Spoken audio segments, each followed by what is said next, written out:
தஹியாத்துல உட்காரும் பொழுது அஷஹது அல்லா இலாஹ இல்லல்லாஹ்னு ஒரு ஆள் தூக்குவார். தூக்கி வைத்துக் கொண்டே இருப்பார். ஷாஃபி மதுஹபை சார்ந்தவர். ஹனஃபி மதுஹப் இல்லல்லாஹ்னு கீழே போட்டுருவார். இப்படி நபிமொழிகளில் எங்கேயாவது இருக்கா? அல்லாஹ்வின் தூதர் அவர்கள் அஷஹது அல்லா இலாஹ்னு சொல்லும் போது உயர்த்தி வைத்துக் கொண்டோம் அல்லது உயர்த்திய கையை கீழே போட்டார்கள் என்று எந்த நபிமொழியிலாவது இருக்கான்னு தேடி பாருங்க. வாழ்நாள் முழுவதும் செய்துகிட்டு இருக்கிறோம், ஆதாரம் கிடையாது. நீங்கள் இது சுன்னத்து என்று சொன்னால், இப்படித்தான் தொழ வேண்டும் என்று சொன்னால், பாத்து புர்ஹானக்கும் இன்குந்தும் சாதிக்கு, உண்மையாளர் இருந்தா அதற்குரிய ஆதாரத்தை கொண்டு வா. எங்க இருக்கு? ஒன்றும் கிடையாது. உண்மையில் என்ன? அல்லாஹ்வின் தூதர் அவர்கள் தன்னுடைய விரல்களை அசைத்துக் கொண்டிருந்தார்கள். வாயில் இப்னு ஹுஜர் ரலியல்லாஹு அவர்கள் அறிவிக்கும் செய்தி நசாயில் இருக்கிறது, அஹமதில் இருக்கிறது, தாரமியில் இருக்கிறது, நபிமொழி நூலில் இந்த ஆள்காட்டி விரலை அசைத்துக் கொண்டு இருந்ததை நான் பார்த்தேன். வாயில் இப்னு ஹுஜர் ரலியல்லாஹு அவர்கள் சொல்லுகிறார்கள். ஆனா இதை என்ன செய்கிறார்கள் தெரியுமா? இப்படி அசைச்சி என்றா இப்ப இல்ல, கொஞ்ச காலத்துக்கு முன்னால் விரலை ஒடித்தவர்கள் உண்டு, ஹவுல்ல போட்டு முக்கியவர்கள் உண்டு, தெருவில் தூக்கி எரிந்தவர்கள் உண்டு, பல பள்ளியில விரலை ஆட்டுபவர்கள் உள்ளே வரக்கூடாது என்று சொன்னவர்கள் உண்டு. அவனுக்கு மார்க்கமும் தெரியல, மதுஹபை பற்றி கூட தெரியல. மாலிகி இமாமுடைய மதுஹப்ல விரலை அசைக்க வேண்டும் என்று இருக்கிறது. தஃப்சீருல் குர்துபியில் அவர் மாலிகி மதுஹபை சார்ந்தவர், அவர் எழுதி வைத்திருக்கிறார். ஷாஃபி மதுஹபில் உள்ள சில அறிஞர்கள் விரல் அசைப்பதை முஸ்தஹப், விருப்பத்திற்குரியது என்று சொன்னார்கள் என்று இமாம் நவவி அவர்களுடைய நூலான அல் மஜ்மு ஷரஹுல் முஹத்தப் என்ற நூல்ல இருக்கு. மதுஹபில் கூட விரலை அசைப்பதை பற்றி இருக்கிறது. அஸ்ஸலாமு அலைக்கும் வரஹ்மத்துல்லாஹி வபரகாத்துஹு. அளவற்ற அருளாளனும் நிகரில்லா பேரன்புடையனுமாகிய எல்லாம் வல்ல அல்லாஹ் ஒருவனுக்கே புகழனைத்தும் குறித்து அகிலத்திற்கோர் அருள்குடையாம் அன்னலம் பெருமகனார் ஸல்லல்லாஹு அலைஹி வஸல்லம் அவர்கள் மீதும் அவர்களின் சொல் செயலினை தவறாது பின்பற்றி ஒழுகிய நல்லற தோழர்கள் மற்றும் நாம் அனைவர்கள் மீதும் எல்லாம் வல்ல அல்லாஹுவின் வற்றா பெருங்கருணை என்றென்றும் நிலவட்டுமாக. எல்லாம் வல்ல அல்லாஹுவின் நல்லடியார்களே, எல்லாம் வல்ல அல்லாஹுவின் பேரருளால் உம்மு சலமா இஸ்லாமிய கல்வியகத்தின் பட்டமளிப்பு நிகழ்ச்சியில் நாம் கலந்து கொண்டிருக்கிறோம். இந்த கல்வியகத்தை போன்று தமிழகத்தில் ஏராளமான இடங்களில் நமது ஜமாத்தின் மூலமாக இது போன்ற பெண்களுக்குரிய கல்வி கூடங்கள் உருவாக்கப்பட்டு அவர்களுக்கு இஸ்லாமிய கல்வியை போதித்து நாம் வருகிறோம். இது போன்ற கல்வியகங்கள் உருவாகுவதற்கு காரணம் என்ன? எதற்காக நாம் உருவாக்கி இருக்கிறோம்? அதனுடைய உண்மையான நோக்கம் என்ன என்பதையும் நாம் இந்த நன்னேரத்தில் தெரிந்து கொள்ள கடமைப்பட்டு இருக்கிறோம். இஸ்லாத்தினுடைய சட்டதிட்டங்கள், கொள்கை கோட்பாடுகள் இவைகளை எல்லாம் விட்டு தூரமாக மார்க்கத்திற்கு முரணான, மார்க்கம் கண்டிக்கின்ற, மார்க்கம் செய்யக்கூடாது என்று சொல்லக்கூடிய மூட நம்பிக்கைகள் எல்லாம் பெரும்பாலும் பெண்களிடத்தில்தான் அதிகமாக நிறைந்திருக்கிறது. அன்றைய காலத்திலும் சரி, இன்றைய காலத்திலும் சரி, பெரும்பான்மையான பெண்களிடத்தில்தான் மார்க்கத்திற்கு முரணான செய்திகளை சைத்தான் உள்ளே போட்டிருக்கிறார். அவர்களுடைய ஆர்வம், அவர்களிடத்தில் இருந்த அறியாமை, இவைகளை பயன்படுத்தித்தான் நிறைய செய்திகள் பெண்களின் உள்ளே போயிருக்கிறது. அப்ப அவர்களை நாம் திருத்தி விட்டோம் என்று சொன்னால், அவர்களும் திருந்தி, அவருடைய குடும்பத்தினர்களும் திருந்தி, இந்த சமுதாயத்தில் ஒரு சிறந்த ஒரு சமுதாயத்தை உருவாக்குபவர்களாக இந்த பெண்கள் உருவாகி விடுவார்கள். நபிகளாருடைய காலத்திலேயும் ஏராளமான மார்க்கத்திற்கு முரணான செய்திகள் பெண்களிடத்தில் இருந்திருக்கிறது. இன்றைய காலத்திலேயும் நீங்கள் நிறைய பட்டியலிட்டு நாம் சொல்லலாம். நம்முடைய முன்னோர்கள், நம்ம உலகத்தில் வாழ்ந்திருக்கக்கூடிய நம்முடைய பெற்றோர்கள் இறந்து போய்விட்டார்கள் என்றால், உறவினர்கள் இறந்து போய்விட்டார்கள் என்றால், நம்முடைய பிள்ளைகள் இறந்து போய்விட்டார்கள் என்றால், நம்ம அவர்கள் மேல் கொண்டுள்ள அன்பு, பாசம், இதை வெளிப்படுத்துவதற்கு எத்தனைய வழிகளை மார்க்கம் நமக்கு உண்மையில் காட்டி தந்திருக்கிறது. ஆனால் மார்க்கம் காட்டித்தராத பல வழிகள், பல இபாதத்துகள் என்ற பெயரில் வணக்க வழிபாடுகளை பெண்கள் இன்று செய்து கொண்டிருக்கிறார்கள். இப்போ ஒருவர் இறந்து போய்விட்டார் என்று சொன்னால் அவருக்காக வேண்டி நாம் என்ன செய்ய வேண்டும்? பிரார்த்தனை செய்யலாம். பெற்றோர்களாக நம்ம உறவினர்களாக இருந்திருப்பார்கள் என்றால் அவர்களுக்காக வேண்டி தர்மங்கள் நாம் செய்யலாம். பிள்ளைகளாக இருக்கக்கூடியவர்கள் அந்த பெற்றோருக்காக தினமும் நாம் நேரம் கிடைக்குமெல்லாம் பிரார்த்தனை செய்யலாம். இதெல்லாம் மார்க்கம் நமக்கு காட்டி தந்திருக்கிறது. மார்க்கம் காட்டித்தராத வழிகள் இன்று பெண்களிடத்தில் எவ்வளவு நுழைந்திருக்கிறது.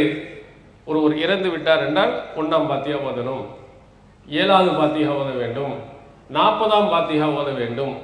இது நபிகளாரினுடைய காலத்தில் இருந்ததா? எப்படி பெண்களிடத்திலே உள்ளே கொண்டு போய் சேர்க்கிறார்கள்? நம்முடைய அப்பாவுக்கு அவங்களுக்கு செய்யாமல் யாருக்கு பாத்தியா ஓதுவது, நம்முடைய பிள்ளைக்கு செய்யாமல் யாருக்கு ஓதுவது என்று மார்க்கம் காட்டித்தராத இது போன்ற வணக்க வழிபாடுகளை பெண்களிடத்திலே உள்ளே ஊத்தி அதில் வீரியமாக பிடிவாதமாக இன்றும் அவர்கள் நினைக்கக்கூடிய ஒரு சூழ்நிலையை உருவாக்கி இருக்கிறார்கள்.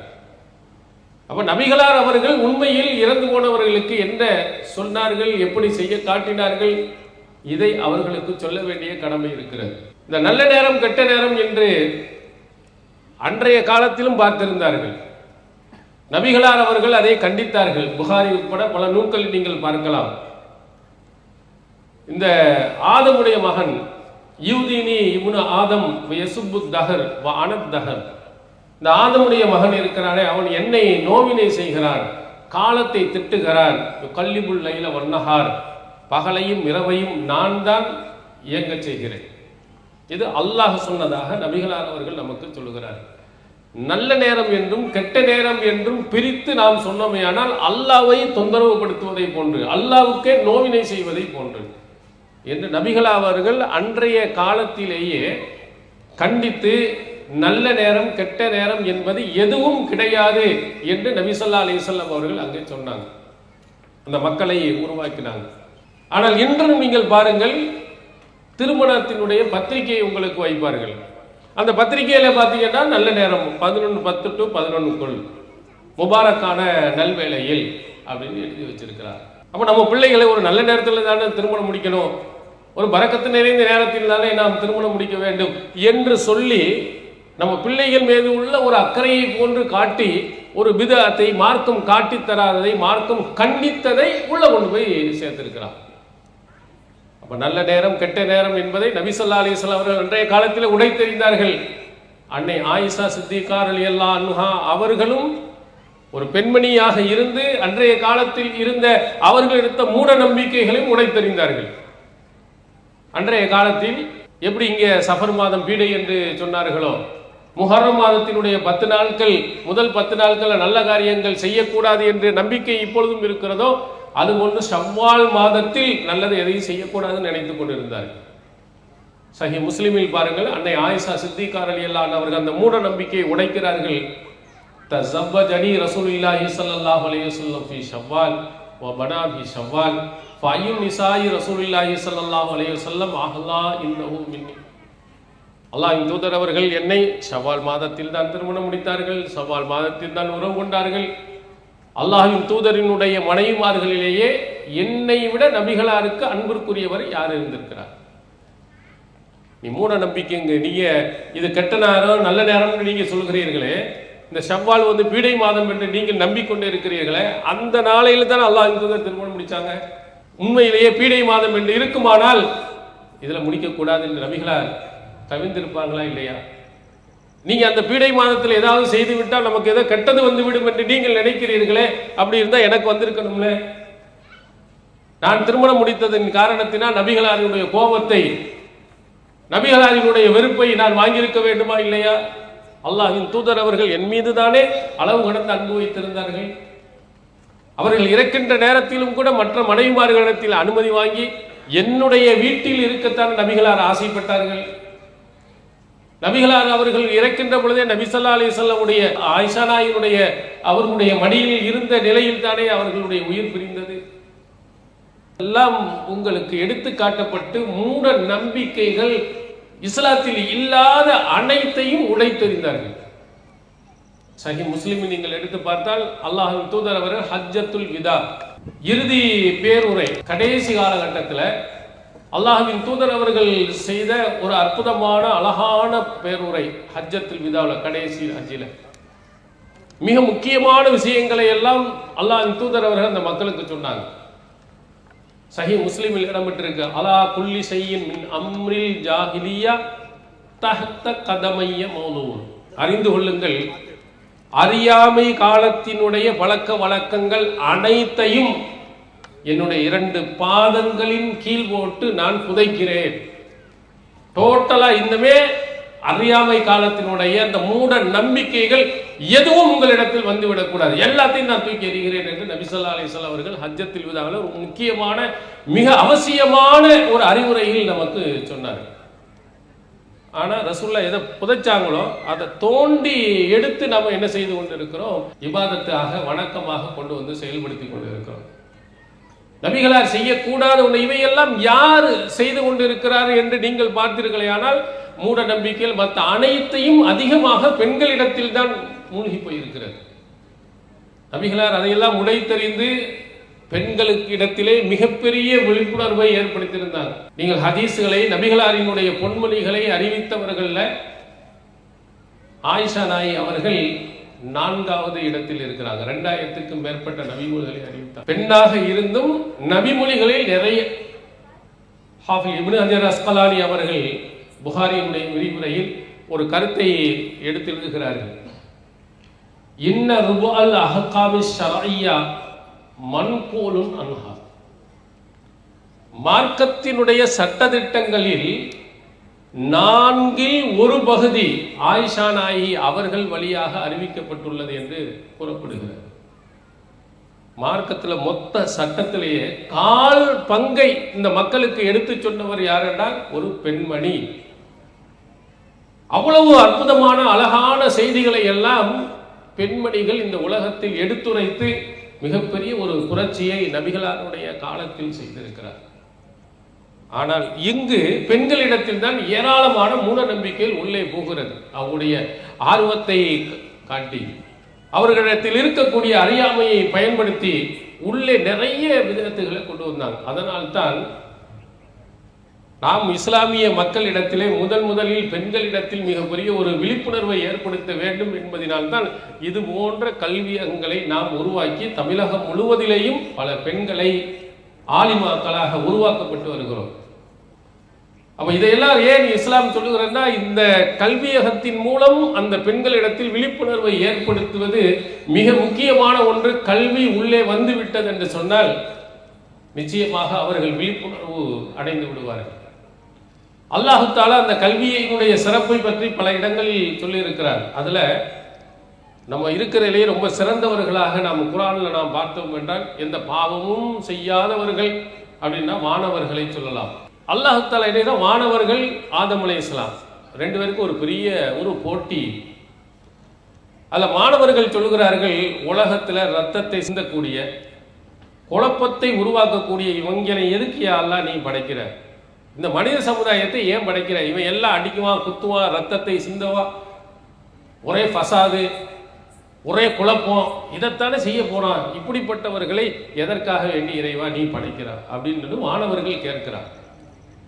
அப்ப அல்லாஹ் தஆலா இந்த மனிதனின் சிறப்பை உணர்த்துவதற்கு, மாணவர்களை உங்களை விட ஆதம் அலைஹிஸ்ஸலாம் இந்த மனிதர் சிறந்தவர் அப்படிங்கிறதுக்கு அல்லாஹ் செய்த ஒன்று என்ன தெரியுமா? கல்வியை அவர்களுக்கு கொடுத்தான். வஅல்லம ஆதமல் அஸ்மாஅ குல்லஹா. அல்லாஹ் தஆலா அனைத்து பொருள்களுடைய பெயர்களையும் ஆதம் அலைஹிஸ்ஸலாம் அவர்களுக்கு கற்றுக் கொடுத்தார். அப்போ அதுக்கு பிறகு அல்லாஹ் தஆலா மாணவர்களை பார்த்து சொல்கிறார், அன்பி ஊனி பி அஸ்மாஇ ஹாவுலாஇ இன் குன்தும் சாதிகீன். நீங்கள் உண்மையாளர்களாக இருந்தால் இதனுடைய பெயர்களை எல்லாம் சொல்லுங்க பார்ப்போம். ஆதம்கிட்ட கேட்டால் டாட்டான்னு சொல்றாரு. மாணவர்களே நீங்கள் சொல்லுங்கள் என்று பார்க்கும்போது லா இல்மலனா இல்லாம அல்லம் தனான்ட்டான். யாரெல்லாம் எங்களுக்கு கற்றுத்தந்ததை விட வேற எங்களுக்கு ஒன்றும் தெரியாது. ஆதம் அலைஹிஸ்ஸலாம் சிறந்து விடுகிறார். அவருக்கு கொடுத்த கல்வியின் மூலம் உயர்வானவராக அல்லாஹ் தஆலா அந்த போட்டியிலே ஆதம் அலைஹிஸ்ஸலாம் அவர்கள் ஜெயித்ததை, அந்த கல்வியின் மூலம் அவர்கள் சிறந்தவராக காட்டப்பட்டதை திருமறை குர்ஆனில் நமக்கு சொல்லுகிறார். அப்ப ஒருவனுக்கு கல்வி உள்ளே வரும் என்று சொன்னால் அந்த கல்வியின் மூலமாக அவன் பெரிய சிறந்த ஒரு இடத்தை என்ன செய்து விட முடியும், அடைந்து விட முடியும். அதில் குறிப்பாக ஆண்களாக இருந்தாலும் சரி, பெண்களாக இருந்தாலும் சரி, ரெண்டு பேரும் கல்வியை கற்கின்ற பொழுது அவர்கள் உயர்ந்த நிலையை அடைந்து விடுவார்கள். ஆனால் பொதுவாக அன்றைய காலத்தில் இருந்து இன்று வரையிலையும் பெண்களுக்கு கல்வி கொடுப்பதை நிறைய மறுத்திருக்கிறார். அடுப்பூதும் பெண்களுக்கு படிப்பதற்கு, நீ சமையல் கட்டிலேயே சாவு, உனக்கு எதுக்கு கல்வி, நீ எதுக்கு படிக்கிற, உட்கார்ந்து அங்கே வீட்டு வேலையை நீ பார்த்துக்கிட்டீரு. இப்படி தான் அந்த காலத்திலையும் சொன்னார்கள். இன்றும் கூட பெண்களை படிக்க வைப்பதில்லை. இஸ்லாம் கல்வியை பற்றி நிறைய சொல்லுகிறது. நபிமார்களை பற்றியெல்லாம் அல்லாஹ் தஆலா சொல்லும் பொழுது வஆத்தைனாஹு ஹுக்மம் வ இல்மா, நபிமார்களை சிறந்தவர்கள் என்று அல்லாஹ் காட்டும் பொழுது அல்லாஹ் சொல்கிறான், அவர்களுக்கு ஹிக்மத்தை, ஞானத்தையும் கல்வியையும் நாம் வழங்கினோம். இந்த கல்வியின் மூலம் அவர் என்ன செய்கிறார், சிறந்தவராக ஆகிவிடுகிறார். இந்த கல்வி என்பது அவருடைய வாழ்க்கையில் மிகப்பெரிய ஒரு புரட்சியை உண்டாக்கும். அது நிறைய படிச்சுட்டே ரப்பி ஸித்னி இல்மா, இறைவா எனக்கு கல்வி ஞானத்தை அதிகப்படுத்தி கொடுன்னு கேளு. நபிகளார் அவர்களுக்கு அல்லாஹ் தஆலா சொல்கிறார், நீ படித்ததெல்லாம் ரொம்ப கம்மி, மாமா ஊதித்து மினல் இல்மி இல்லா கலீலா, உங்களுக்கு கொடுக்கப்பட்ட கல்வி ரொம்ப கம்மி, அல்லாட்ட இன்னும் நிறைய கேளு, படித்துக்கிட்டே இரு, நிறைய கல்வியை கேட்டுக்கொண்டே இருந்து திருக்குர்ஆன் கல்வியின் சிறப்பை எங்கேயோ சொல்லுகிறது. ஆனால் பெண்களுக்கு மார்க்க கல்வியை பற்றி, உலக கல்வியாவது கொஞ்சம் கொஞ்சம் படிக்க கொடுத்தாங்க, ஆனால் மார்க்க கல்வியை அதிகமாக படிக்க. ஆனால் இஸ்லாம் கல்வியை பெண்களுக்கு கொடுக்க கூடாது என்று சொல்கிறதா அப்படின்னு நீங்க நபிமொழியை பார்த்தீங்கன்னா அல்லாஹு அக்பர், பெண்களுக்கு எங்கேயோ ஒரு இடத்துல உபயோகிக்கிறது. சஹீஹுல் புகாரியில் நீங்கள் எடுத்து பாருங்கள், ஒருத்தருக்கு 2 விதமான கூலி இருக்குன்னு ரசூல் ஸல்லல்லாஹு அலைஹி வஸல்லம் சொன்னாங்க. 3 பேருக்கு டபுள் கூலி, 2 பேர். அதுல ஒருவர் யார் என்றால், அவரிடத்தில் ஒரு அடிமை பெண் இருக்கிறார். அந்த அடிமை பெண்ணை இவர் எப்படி நடத்துகிறார் என்பதை வைத்து அல்லாஹ்வின் தூதர் அவர்கள் சொல்ல, இவருக்கு டபுள் கூலி இருக்குது. பொண்ணு அந்த அடிமை பெண்ணை அத்தபஹா ஃபஅஹ்ஸன தஅதீபஹா, அவருக்கு ஒழுக்கம் கற்றுக் கொடுத்து, அந்த ஒழுக்கத்தை கூட மிக அழகுற கற்றுக் கொடுத்து, ஏனதான என்று சொல்லிக் கொடுக்கவில்லை, ஒழுக்கம்னா எப்படி என்பதை ரொம்ப தெளிவாக மிக அழகாக, அது அனைத்து விஷயங்களையும் அழகுற அந்த பெண்ணுக்கு எல்லாத்தையும் A to Z எல்லாத்தையும் அழகா கற்றுக் கொடுத்து, அல்லமஹா வ அஹ்ஸன தஅலீமஹா, கல்வியையும் அவளுக்கு கற்றுக் கொடுத்து, அந்த கல்வியையும் அழகுற கற்றுக் கொடுத்து, சும்மா ஏன்னா அறகுறையா எழுத படிக்க தெரிஞ்சு கொடுக்காம முழுதாக முழுமையாக மிக சிறப்பாக அந்த கல்வியை அவளுக்கு கற்றுக் கொடுத்தார். பிறகு அந்த அடிமை பெண்ணை விடுதலை செய்து அவனே திருமணமும் முடித்து கொண்டால் அவனுக்கு 2 கோடி இருக்கு. முதல் 2ஐ நீங்கள் பாருங்க. இரண்டாவதாக ரசூல் ஸல்லல்லாஹு அலைஹி வஸல்லம் சொன்னதை பாருங்கள், கல்வியை அழகுற கற்றுக் கொடுத்து, வெறும் இதா இல்ல, நல்ல அற்புதமா நல்ல உயர் கல்வி, மிக சிறந்த கல்வியை அவனுக்கு கற்றுக் கொடுத்தால் டபுள் மணி கூலி. இது யாருக்கு சொன்னா, அடிமை பெண்ணுக்கே நபிகளார் அவர்கள் சொல்கிறார்கள். சுதந்திரமான பெண் இல்லை, போர்க்களத்தில் எதிரிகளிடத்தில் இருந்து பிடித்து வரப்பட்டு கொத்த அடிமைகளாக அன்றைய காலத்தில் பயன்படுத்தப்பட்ட அந்த பெண்களுக்கு சொல்கிறார்கள், அவனுக்கே நீ என்ன ஒழுக்கத்தையும் கற்றுக்கொடு, கல்வியையும் கற்றுக்கொடு, நல்ல கல்வியை சொல்லிக் கொடு, மிக சிறப்பாக சொல்லிக் கொடு, உனக்கு 2 மடங்கு கூலி. பெண்களுக்கு எவ்வளவு வலியுறுத்தி சொல்லி இருக்குன்னு பாருங்க. இஸ்லாம் அடிமை பெண்ணுக்கே கல்வியை கற்றுக் கொடுக்க வேண்டுமானால் மற்றவர்கள் கேட்க வேண்டிய அவசியம் இல்லை. இஸ்லாம் பெண்களுக்கு கல்வியை கொடு, அவங்களும் சிந்திக்க வேண்டும், அவர்களும் அதை தெரிந்திருக்க வேண்டும். அதனால் இதையெல்லாம் ரசூல் ஸல்லல்லாஹு அலைஹி வஸல்லம் அவர்கள் சொன்ன போதுதான் அன்று இருந்த பெண்மணிகள் நபிகளாரிடத்தில் போய் சண்டை போட்டு நாட்கள் என்ன செய்ய வாங்கினார். எஜஅல்னா யௌமம் மின் நஃப்ஸி, அல்லாஹ்வின் தூதர் அவர்களே, கலமனா அலைக்கும் ரஜால், அல்லாஹ் எங்களை ஆண்கள் மிகைத்து விடுகிறார்கள், எல்லாம் உங்கள்கிட்ட ஆம்பளைகளா சுத்தி கல்வியை கத்துக்கிட்டே இருக்கிறாங்க, எங்களுக்கு கல்வியை நீங்க கற்றுக் கொடுக்க மாட்டேங்கிறீங்க, எங்களுக்கு ஒரு நாள் ஒதுக்குறீங்களா இல்லையா, ஒதுக்குங்க எங்களுக்கு அப்படின்னு சண்டை போட்டு கேட்டார். நான் படிக்கணும், மார்க்கத்தை தெரியணும், அல்லாஹ்வினுடைய சட்டத்திட்டங்களை நாங்கள் புரிய வேண்டும், எங்களுக்கு ஒரு நாள் ஒதுக்குங்க அப்படின்னா ரசூல் ஸல்லல்லாஹு அலைஹி வஸல்லம் ஒரு நாள் ஒதுக்கி அவர்களுக்கு மார்க்கத்தின் சட்டத்திட்டங்களை சொல்லிக் கொடுத்தார்கள் என்று புகாரியில் பார்க்கிறோம். அன்றைய காலத்தில் அறியாமை காலத்தில் இருந்து ஆடைகள் குறைவாக இருந்து படிப்புணர்வு குறைவாக இருந்து மார்க்கத்தை பற்றி தெரியாதவர்களாக பெண்கள் எல்லாம் இருந்தார்கள். அந்த நேரத்திலும் அந்த பெண்களுக்கு கல்வியை கற்றுக் கொடுக்க வேண்டும் என்று நபிகளால் வலியுறுத்தினார்கள். கேட்டவர்களுக்கு கல்வியையும் சொல்லிக் கொடுத்தார்கள். அந்த அடிப்படையில் தான் பெண்களுக்கு கல்வியை கண்டிப்பாக நாம் கொடுத்து ஆக வேண்டும். அந்த கல்வியை ஏன் கொடுத்தாக வேண்டும்? நீங்க நிறைய செய்திகளை எல்லாத்தையும் என்ன செய்ய சுன்னத்து சுன்னத்து சுன்னத்துன்னா சுன்னத்துன் நபி ஸல்லல்லாஹு அலைஹி வஸல்லம், நபிகளாரினுடைய வழிமுறை. நபிகளாருடைய வழிமுறை என்று சொன்னால் அதற்குரிய ஆதாரங்கள் காட்டப்பட வேண்டும். சும்மா இது கூடும் இது கூடாது, இந்த 2 ரக்காத் சுன்னத்து அந்த 2 ரக்காத் சுன்னத்துன்னு சொல்லக்கூடாது. ஆதாரத்தை காட்டு. சஃபர் மாதம் பீடை அப்படின்னா நபி மொழியிலிருந்து ஆதாரத்தை காட்டு. மேராஜ் நாளில் நோன்பு வைக்க வேண்டுமானால் அதற்கு நபி மொழியிலிருந்து ஆதாரத்தை காட்டு. ஷபே பராத்து அன்னைக்கெல்லாம் 3 யாசினை ஓதணும், கபர்ஸ்தானுக்கு போகணும், அங்க துவா கேட்கணும், ஆதாரத்தை காட்டு. நோன்பு வைக்கணும், ஆதாரத்தை காட்டு. பயான் வைக்கணும், ஆதாரத்தை காட்டு. ஏன்னா அல்லாஹ் தஆலா பல இடங்களில் சொல்லுகிறார், என்னன்னாலும் எதா இருந்தாலும் அதற்குரிய ஆதாரத்தை கொண்டு வா. நீங்க உண்மையாளர்களாக நேர்மையாளர்களாக சிறந்தவர்களாக சரியானவர்களாக இருந்தால் குல்ஹாத்து புர்ஹானக்கும் மின் குந்தும் சாதிக்கீன், உண்மையாளர் தான் உங்களுடைய ஆதாரங்களை கொண்டு வாருங்கள். திருக்குரான் நமக்கு சொல்லுகிறது. ஏன்னா அன்றைய காலத்தில் இந்த முஷ்ரிக்கீன்கள் யூதர்கள் இவெல்லாம் அடிச்சு அள்ளி விட்டுக்கிட்டு இருந்தான். இதை செஞ்சா போவோம், நாங்க தான் மட்டும் சொர்க்கத்துக்கு போவோம், வர எவனும் போக முடியாது, இதை செய்ய வேண்டும், இஹ்ராம் அணிஞ்சிட்டோம்னா பின்வழியில் தானே போகணும், முள்வழியில் போகக்கூடாது என்றெல்லாம் நிறைய அள்ளி சொல்லி கொண்டிருந்தார். அப்போ அல்லாஹ் தஆலா சொல்கிறார், நீ உண்மையாளராக இருந்தா யார் சொன்னா? அல்லாஹ் சொன்னானா எங்க இருக்கு எடுத்துக்காட்டு, நபி சொன்னார்னா எங்க இருக்கு எடுத்துக்காட்டு. அது மாதிரி தான் நம்முடைய ஊர்களில் இருக்கக்கூடிய எத்தனையோ பழக்க வழக்கங்கள் அனைத்தும் உண்மையிலேயே சுன்னத்தாக இருந்தால், நன்மையை பெற்றுத்தரக்கூடியதாக இருந்தால் ஒன்று குர்ஆன்ல இருந்து காட்டுங்க, அல்லது நபிமொழிகள் இருந்த ஆதாரத்தை காட்டுங்க. இதை தெரிந்து கொள்வதற்குத்தான் இந்த கல்வியகத்தில் அவர்களுக்கு விழிப்புணர்வும், எது உண்மையிலேயே கல்வி, உண்மையிலேயே எந்த நபிமொழியில் இருக்கிறது, எந்த நபிமொழியில் இல்லை என்பதையெல்லாம் சொல்லிக் கொடுக்கப்படுகிறது. உதாரணத்துக்கு உங்களுக்கு நான் சொல்லுகிறேன், ஷாஃபி மதுஹபா இருக்கட்டும் அல்லது ஹனஃபி மதுஹபா இருக்கட்டும், அத்தஹியாத்தில் உட்காருவீங்க. அத்தஹியாத்தில் உட்காரும் பொழுது உங்கள் கைகளை என்ன செய்வாங்க, மொத்தமாக வச்சுக்கிடுவாங்க அல்லது மடக்கி வச்சிருப்பாங்க. அப்போ என்ன செய்வாங்க, அஷ்ஹது அல்லா இலாஹ இல்லல்லாஹ்னு ஒரு ஆள் தூக்குவார். தூக்கி வைத்துக் கொண்டே இருப்பார். ஷாஃபி மதுஹபை சார்ந்தவர். ஹனஃபி மதுஹப் இல்லல்லாஹ்னு கீழே போட்டுருவார். இப்படி நபிமொழிகளில் எங்கேயாவது இருக்கா? அல்லாஹ்வின் தூதர் அவர்கள் அஷ்ஹது அல்லா இலாஹ்னு சொல்லும் போது உயர்த்தி வைத்துக் கொண்டோம் அல்லது உயர்த்திய கையை கீழே போட்டார்கள் என்று எங்கேயாவது இருக்கா? நீங்க தேடி பாருங்க. எந்த நபிமொழியிலேயாவது இருக்கான்னு தேடி பாருங்க. வாழ்நாள் முழுவதும் செய்துகிட்டு இருக்கிறோம், ஆதாரம் கிடையாது. நீங்கள் இது சுன்னத்து என்று சொன்னால், இப்படித்தான் தொழ வேண்டும் என்று சொன்னால், ஃபாத்து புர்ஹானக்கும் மின் குந்தும் சாதிக்கு, உண்மையாளர் இருந்தால் அதற்குரிய ஆதாரத்தை கொண்டு வா. எங்க இருக்கு? ஒன்றும் கிடையாது. உண்மையில் என்ன, அல்லாஹ்வின் தூதர் அவர்கள் தன்னுடைய விரல்களை அசைத்துக் கொண்டிருந்தார்கள். வாயில் இப்னு ஹுஜர் ரலியல்லாஹு அவர்கள் அறிவிக்கும் செய்தி நசாயில் இருக்கிறது, அகமதில் இருக்கிறது, தாரமியில் இருக்கிறது, நபிமொழி நூலில் ரஅய்துஹு யுஹர்ரிகுஹா, இந்த ஆள்காட்டி விரலை அசைத்துக் கொண்டு இருந்ததை நான் பார்த்தேன்.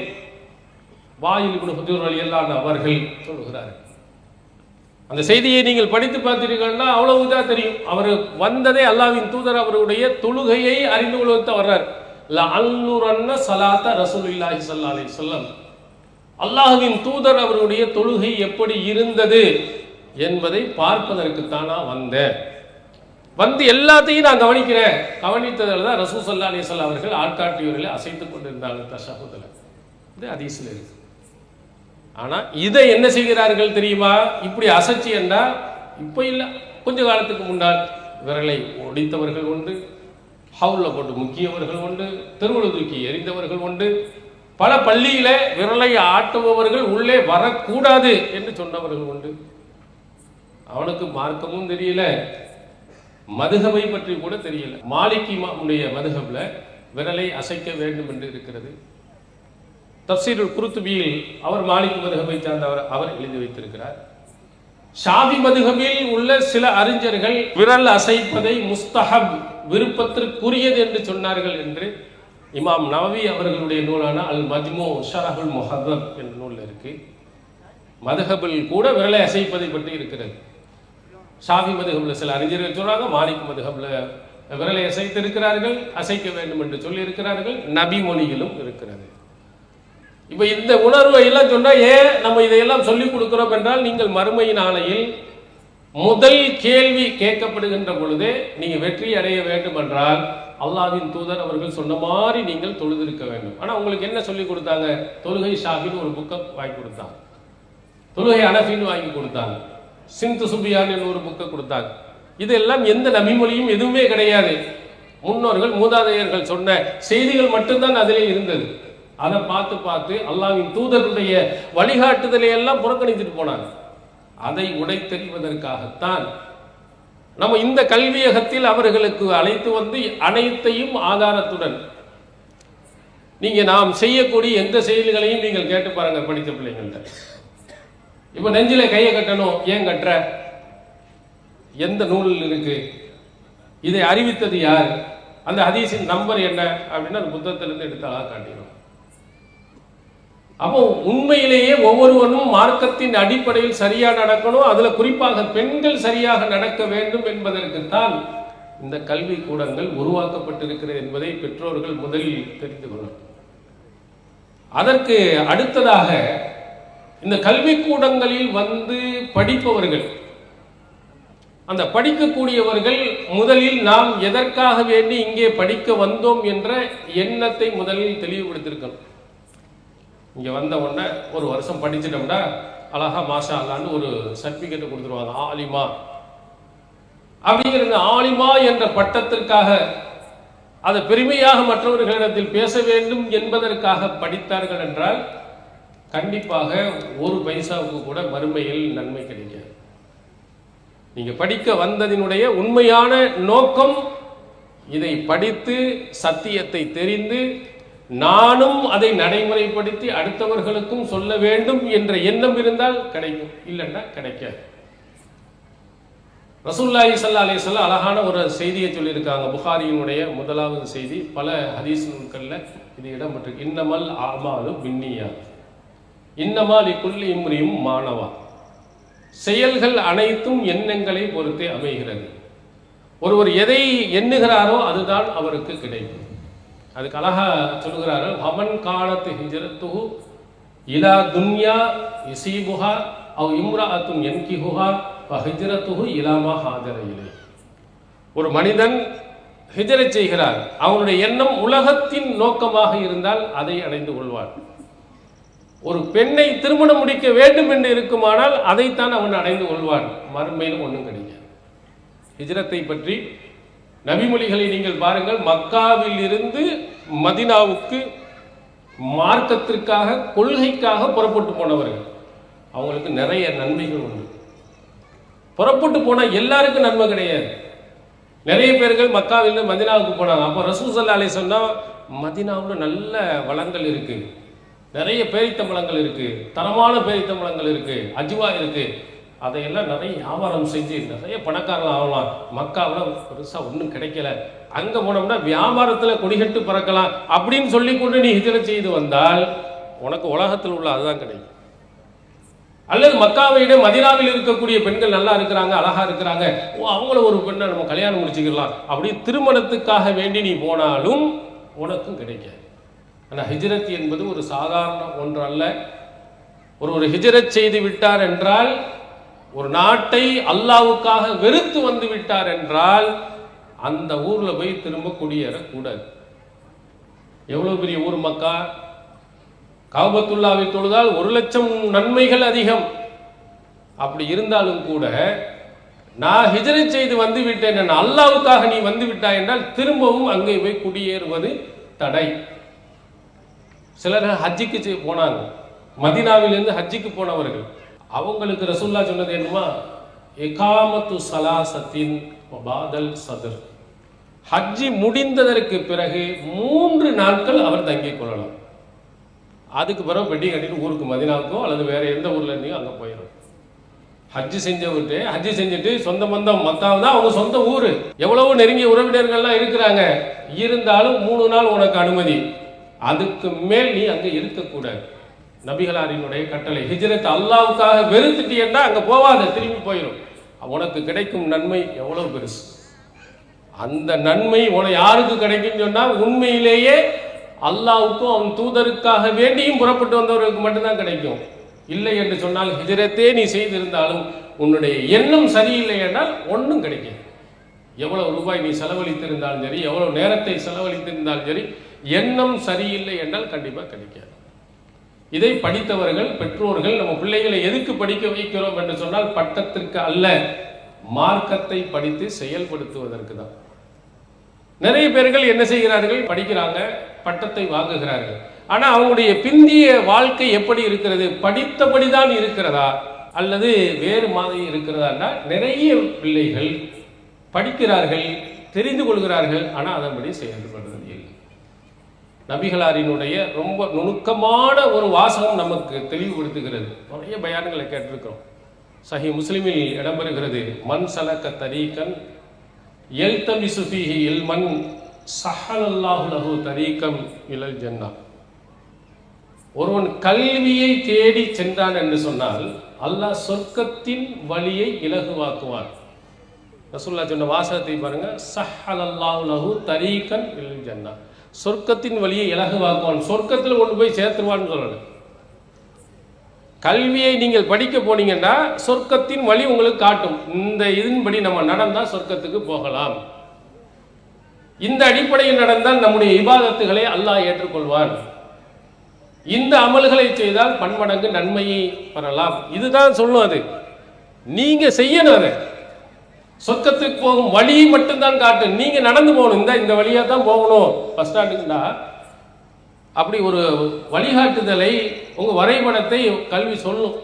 இங்கேயே நின்றுக்கிட்டே இருந்தீங்கன்னா போக முடியும், நடந்து போனா தான் என்ன செய்யும், அந்த வழி அடைய முடியும்.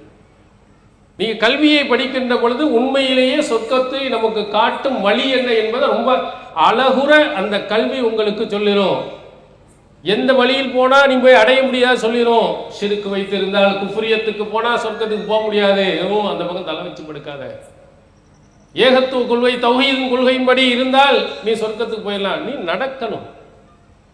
இது நிறைய புரியறதில்லை. கல்வி வந்து விட்டால் பெரிய அந்தஸ்து வந்துடாது. கல்விப்படி நடந்தால் தான் கிடைக்கும், கல்விப்படி செயல்பட்டால் தான் கிடைக்கும். எல்லா நபிமார்களுக்கு அல்லாஹ் கல்வியை கொடுத்தால் அந்த கல்வியின்படி அவர்கள் செயல்பட்டார்கள். அப்போ படித்திருக்கக்கூடிய அந்த பிள்ளைகள் எப்படி இருக்குன்னா படித்ததின்படி தன்னுடைய வாழ்நாளில் செயல்படுத்தணும். நபி மொழிகளை நிறைய படித்திருக்கிறாங்க. கடமையான தொழுகை, சுன்னத்தான தொழுகை, இதெல்லாம் கிடைக்கும் நன்மைகளை நிறைய. ஆனால் படித்ததற்கு பிறகு அதை செயல்படுத்தியிருக்கிறார்களா அப்படின்னு வீட்டில் போய் பாருங்க. அல்லது ஆலிமாவாக உள்ளவர்கள் திருமணம் முடித்து விட்டார்கள் என்றால் அங்கே அவங்களுடைய வீட்டிலே இருக்கக்கூடியவர்கிட்ட போய் தொழுகிறாளான்னு பாருங்க. அங்கே மாமியார் வீட்டிலேருந்து என்ன புகார் வரும், எப்போ பார்த்தாலும் ஒரே டிவியை தான் பார்த்துக்கிட்டே இருக்கா, அல்லது செல்போனும் கையுமா தான் அதிலேயே இருக்கிறார். நிறைய புகார்கள். என்ன வந்திருக்கணும், தொழுகை முதலாவது மறுமை நாள் அல்லாஹ் கேட்பான். ஒரு மனிதனுடைய கண்டிப்பாக அல்லாஹ்வுக்கு செய்ய வேண்டிய கடமைகளில் உள்ளது 5 வேளை தொழுகை. அப்படின்னா என்ன மாதிரி நடந்திருக்கணும், நம்ம வாங்கு சத்தம் கேட்டா எல்லாத்தையும் தூக்கி எறிஞ்சிட்டு என்ன செஞ்சிடணும், ஒழு செய்து விட்டு தொழுதுடும். இதான் நம்ம படித்தோம். அல்லாஹ்வின் தூதர் அவர்களே எப்படி படித்தோம், ரசூலுல்லாஹி ஸல்லல்லாஹு அலைஹி வஸல்லம் அவர்கள் தன்னுடைய மனைவிமார்களுக்கு வீட்டினுடைய வேலைகளை உதவி செஞ்சுட்டு இருப்பாங்க. வாங்கு சத்தம் கேட்டால் தூக்கி போட்டு போயிடுவாங்க. அப்போ நாம் இங்கே படிக்கிறோம், ஒரு தொழுகையினுடைய முக்கியத்துவத்தை நாம் படிக்கிறோம். அந்த தொழுகையை நாம் படித்ததற்கு பிறகு, பட்டம் படித்ததற்கு பிறகு அதை செயல்படுத்தணும். வெளியில் போய் பார்த்தா மாஷா அல்லாஹ் ஆலிமாவில் நல்லா கரெக்டாக தொழுகையில் ரொம்ப கரெக்டாக இருக்குது. காலையில் ஃபஜர் தொழுகை கரெக்டாக தொழுகுது, மற்ற தொழுகையும் சரியான நேரத்தில் தொழுகிறது என்று சொல்லும் நிலைக்கு நாம் இருந்தால்தான் நம்ம படித்ததினால் கிடைக்கும் நன்மை. நான் ஒரு நபிமொழியை உங்களுக்கு சஹி முஸ்லிமில் இடம்பெறக்கூடிய ஒரு செய்தி. நபி தோழியர்கள் மார்க்கத்தை படித்த பிறகு எப்படி இருந்தாங்க, காதில் கேட்டுட்டு அடுத்தவங்கள்ட்ட சொல்லிட்டு அப்படியே போகலை. நபிமொழிகளை அவங்க தான் கேட்டாங்க, அவங்க தான் நமக்கு சொன்னாங்க.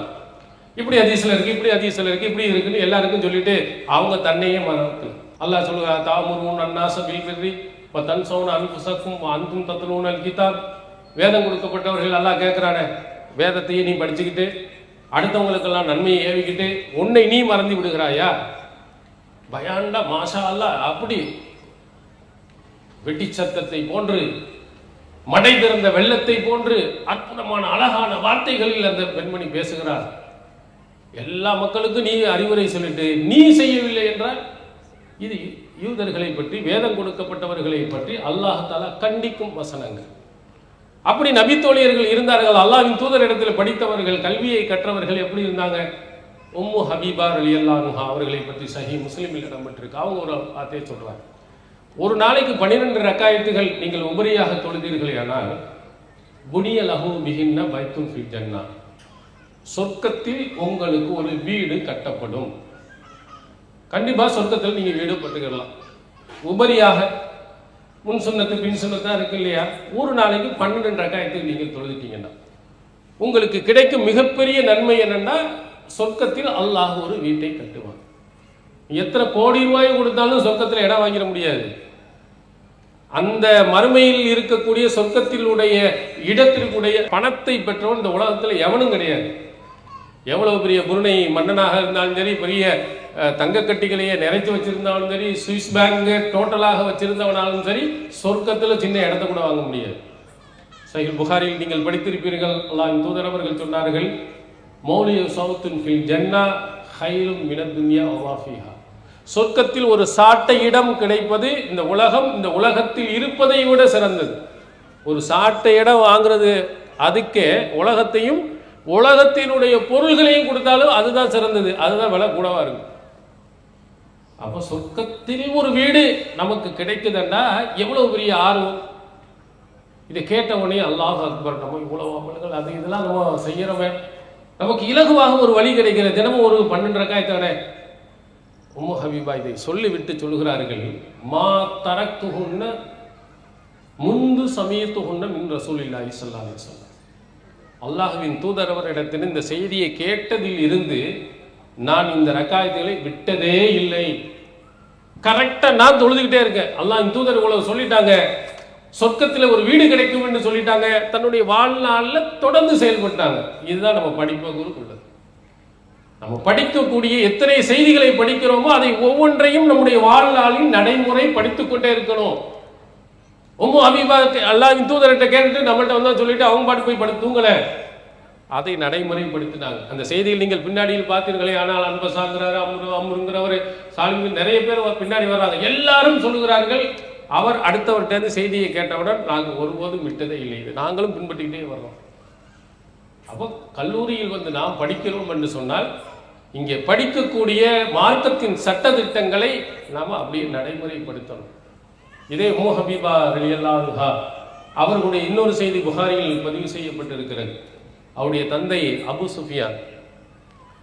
இந்த அபு சுஃபியான் ரலியல்லாஹு அன்ஹு அவர்கள் சிரியாவில் இறந்து அவருடைய தந்தை இறந்து 3 நாட்கள் செய்தி கிடைச்சிருச்சு. 3 நாள் ஆனவுடன் நறுமணத்தை பூசிக்கொள்கிறார்கள் உம்மு ஹபீபா ரலியல்லாஹு அன்ஹா.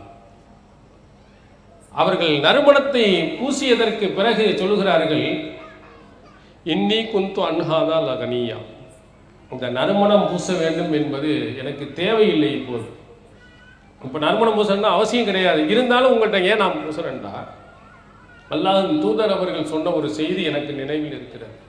லா யஹில்லு இம்ராஅத்தின் தூமினு பில்லாஹி வல் யௌமில் ஆஹிர் அன் துஹித்த அலா மையத்தின் ஃபௌக ஸலாஸ். அல்லாஹுவையும் ஆகிரத்தையும் நம்பிக்கை கொண்டுள்ள ஒரு பெண்மணி ஒருவர் இறந்து விடுகிறார் என்று சொன்னால் 3 நாட்களுக்கு மேல் துக்கமாக இருக்கக்கூடாது அப்படின்னு நபிகளார் என்ற சொன்னாங்க. என்னுடைய தந்தை இறந்தது எனக்கு கவலைக்குரிய ஒரு விஷயம், ஒரு துன்பமான ஒரு விஷயம். எனவே அந்த துன்பமான விஷயத்தை 3 நாட்கள் ஆகிவிட்டது. அப்ப அதுக்கு பிறகு நான் துன்பமாக இருக்கக்கூடாது, நபிகளாருடைய கட்டளை. எனவே நான் நறுமணம் பூசி நார்மலாக வந்துட்டேன்னு காட்டுறதுக்கு தான் இப்படி நடந்தேன்னு சொன்னாங்க. இதான் ஒவ்வொரு பெண்மணியும் நாம் படிக்கக்கூடிய பெண்மணிகள் நபிமொழிகளில் எவ்வளவோ நபிமொழிகளை நாம் படித்து கொண்டிருக்கிறோமோ அதை ஒவ்வொன்றையும் நம்ம முடிந்த அளவுக்கு நடைமுறை படித்து கொண்டே நீங்கள் வருவீர்களானால் உண்மையில் படித்ததனுடைய நோக்கத்தை நிறைவு செய்கிறீர்கள். இல்லைன்னா பேருக்காக வேண்டி பட்டத்தை நாம் வாங்கிக் கொள்கிறோம். இதை முடித்ததற்கு பிறகு அவர்களுடைய வாழ்நாள் இன்னும் மாறப்போகிறது. குழந்தை பருவம், இளமை பருவம், முதுமை பருவம் இப்படி வரப்போகுது. இப்போ அடுத்து திருமணம் என்ற ஒரு நிலையை அடைவார்கள். இந்த திருமணம் என்ற நிலையை அடைகின்ற பொழுது கணவனை தேர்வு செய்ய உரிமை அவர்களுக்கு இருக்கிறது. அப்ப அந்த நேரத்தில் எப்படி மார்க்கம் சொன்னது, குர்ஆன் சொன்னது, அது மாதிரி மணமகனை தேர்வு செய்யும். வலா துன்கிஹுல் முஷ்ரிகீன ஹத்தா யுமினு. மூமினான ஆண்களை தான் நம்ம திருமணம் முடிக்கணும். இணை வைக்கக்கூடிய, ஷிர்க் வைக்கக்கூடிய ஆண்களை நீங்கள் திருமணம் முடிக்காதீர்கள். வல அப்துல் முஃமினுன் கைரும் மின் முஷ்ரிக்கும் வலவ் அஜபக்கும். உங்களுக்கு ரொம்ப கவர்ந்தாலும் கூட இணை வைப்பவனை விட ஒரு அடிமையான ஒரு மூமின் உங்களுக்கு சிறந்தவர். இது குர்ஆன் நமக்கு சொன்னது, நாம் படித்தது. அப்ப நம்ம எப்படி கணவன்மார்களை தேர்ந்தெடுக்கணும்? தர்கா வழிபாடில் இருக்கிறான், ஷிர்க்கு நிறைந்திருக்க குடும்பமாக இருக்கிறது, அங்க போய் கணவனை தேர்ந்தெடுக்க கூடாது. பெற்றோர்கள் சொன்னாலும் அவர்களுக்கு புரிய வைக்க வேண்டும். பெற்றோர்களாக இருப்பவர்களும் படித்து வந்த அந்த பெண்மணி மார்க்கத்தின் ஆதாரத்தை சொல்லுகின்ற பொழுது, குர்ஆனுடைய அறிவுரைகளை நமக்கு சொல்லுகின்ற பொழுது நம்ம என்ன செய்யணும்? உடனே அதிலிருந்து தவிர்ந்து கொள்ளணும். ஷிர்க்கில் போய் அவர்களை தள்ளி விட்டு விடாதீர்கள். ஏகத்துவ கொள்கையை படித்துட்டு, மார்க்கத்தை படித்துட்டு, குர்ஆன் ஹதீஸின்படி நடக்க வேண்டும் என்பதை படித்துவிட்டு அந்த பெண்மணியை கொண்டு போய் ஒரு பாடாங்கணத்தில் போய் தள்ளி விட்டுறாதீங்க. என்ன ஆகும்? ஒரு ஷிர்க்குள்ளவனோட நாம் இருந்தோம்னா கூட்டிகிட்டு தர்காவுக்கு கூட்டிகிட்டு போயிடுவாங்க.